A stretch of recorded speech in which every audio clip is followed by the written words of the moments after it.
how to turn off or on message chats reminders on Skype mobile. Hello guys, in today's video I'm gonna show you how to turn off or on message chat reminders on Skype mobile. First thing we're gonna do is go to Skype and then click on your profile here, and now go down and you will find settings, and then you will find this one, notifications. Click on it, and now all you need to do is just go down, and you will find this one, message chat and reminders.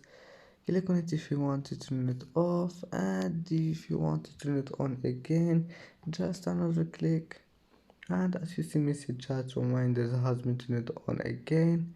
And that's it for today's video. If you like this video, please don't forget like and subscribe, and see you in the next video.